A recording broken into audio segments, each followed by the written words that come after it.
All right, let's jump right into this. Welcome to The Explainer. Today, we're unpacking a truly fascinating, kind of explosive era in music history, the 1950s British jazz scene. Now, this wasn't just some period of mild musical shifting, it was a complete, ground-up transformation. Over the span of a single decade, British jazz went from being a polite, somewhat localized imitation of American styles into an absolute cultural revolution that laid the groundwork for basically everything that followed. So today we're going to explore exactly why 1950s British jazz changed so dramatically. Ponder this for a second. What actually fueled this sudden, explosive evolution? I mean, how did a scene that was heavily restricted by international bans and dominated by a handful of strict traditionalists suddenly thrust itself into becoming a distinctly modern, global force? Well, the answer isn't just one thing. It's a really wild combination of transatlantic desperation, profound demographic shifts, a complete reimagining of the physical spaces where music was played, and a brewing socio-political rebellion. So, let's break down these catalysts. Part 1. The post-war jazz scene. Okay, so to understand the shift, you have to realize that post-war Britain's music scene was essentially split into two warring factions. It was a literal culture war. On one side, you had the traditionalists, or the trad fans. They were nostalgic purists, fiercely championing the older New Orleans style. They were packing into these large dance halls looking almost like Victorian time travelers in waistcoats and bowler hats. Then, on the absolute opposite end of the spectrum, you had the modernists. These were the younger, experimental musicians completely obsessed with the fast, complex sounds of American bebop. And they weren't playing for dancers at all. They were retreating into underground listening clubs. This intense friction between the old guard and the new wave, it created the absolute perfect spark for a revolution. Moving on to Part 2, the transatlantic exchange. So get this. In 1935, the UK Ministry of Labour, backed by the Musicians' Union, effectively banned visiting American jazz bands. The idea was to protect British jobs, but in a grand stroke of irony, they accidentally starved the British jazz scene of its lifeblood for 21 years. But you know, musicians are endlessly resourceful. In the 1940s and early 50s, young modernists like Ronnie Scott and John Dankworth found a loophole. They started taking jobs in the dance bands of transatlantic ocean liners, like the Queen Mary. This network affectionately became known as Geraldo's Navy. They were literally working as sailors across the ocean just to sneak into New York clubs and hear pioneers like Charlie Parker in person. Finally, in 1956, the ban was lifted, allowing an official exchange of US and UK artists, completely opening the floodgates of influence. And the ultimate results of that crazy cross-pollination? Well, take this quote from the legendary American saxophonist Cannonball Adderley, talking about his newly hired pianist, Victor Feldman. Now, Feldman was a British child prodigy who moved to the States with barely $150 in his pocket. When Adderley played Feldman's recordings for his American bandmates, he didn't tell them the pianist was white, British, and Jewish. They just heard world-class talent and hired him on the spot. The sheer dedication of these British musicians to chase the sound across the Atlantic finally resulted in real global validation. Next up, Part 3, the Windrush influence. While British musicians were sailing west to find inspiration, an incredible wave of inspiration was sailing east, arriving right on Britain's shores. Post-war Caribbean immigration fundamentally altered the DNA of British jazz. We're talking about an influx of extraordinary talent enriching the scene, names like Joe Harriott, Harold McNair, Dizzy Reese, Coleridge Good, and Bertie King.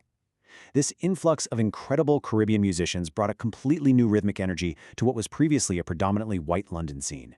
It created this totally unique, transracial exchange in Soho that challenged the existing boundaries of the music and infused it with an entirely new, vibrant life force.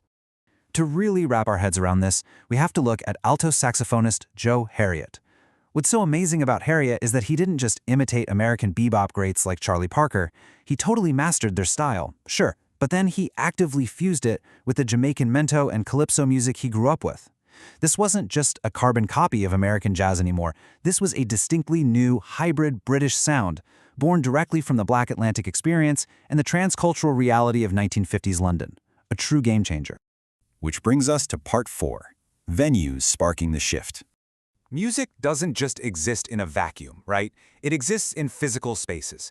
And this historical advertisement for the Humphrey Lyttelton Club perfectly captures a literal division happening in the culture at that exact moment. Notice how it advertises jazz for dancing at 100 Oxford Street on certain days and jazz for listening at the Conway Hall on another. We are seeing the live, real-time transition of jazz moving away from being just background music in large dance halls to becoming a serious art form consumed in focused, seated listening environments. This shift in consumption led to the rise of iconic Soho basement clubs, and each one stepped up the evolution of the scene. First up, in 1948, we had Club 11. It was set up as a cooperative by 11 British bebop pioneers, essentially Britain's first dedicated modern jazz club, though it eventually closed following a police raid linked to the growing underground drug subculture.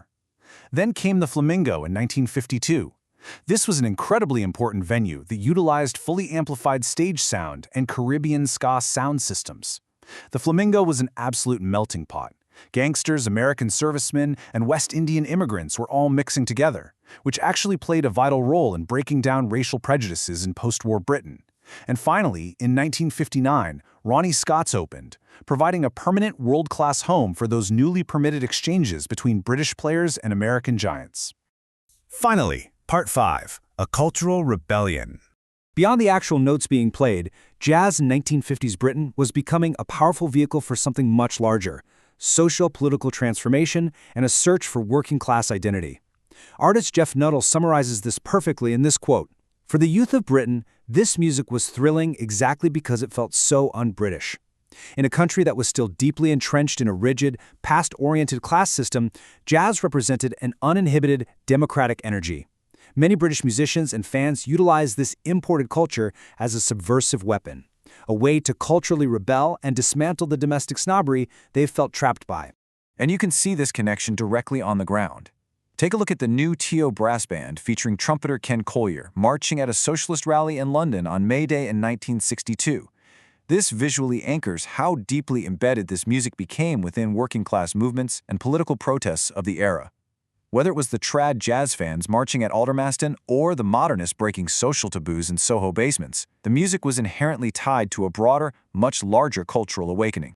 Which leaves us with this final, profound thought to consider. The culture wars, the transatlantic ocean liner voyages, the Caribbean fusions, those smoky Soho basements, they didn't just change jazz.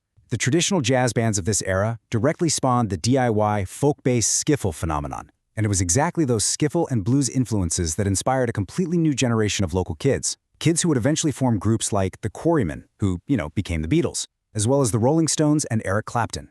The evolution of 1950s British jazz wasn't just a jazz story. It laid the exact blueprints for the entire British rock and pop explosion that conquered the world in the 1960s. So the next time you listen to your favorite 1960s British invasion track, ask yourself, would this even exist without the rebellious, hybrid jazz of a 1950s Soho basement? Keep that in mind, and thanks for exploring this fascinating era with us today.